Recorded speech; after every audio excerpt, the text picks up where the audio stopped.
50% tax ang gusto niyo mangyari sa aming mga small content creator.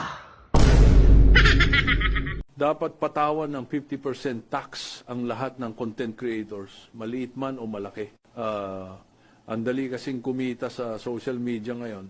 Isang upload lang, libo-libo agad ang kita. 50% tax ang gusto niyo mangyari sa aming mga small content creator. Biruin mo, kami na yung director, kami pa yung videographer, kami pa yung editor, kami pa yung taga-download, kami pa yung mag-upload. Tapos 50% ang gusto nyo sa small content creator.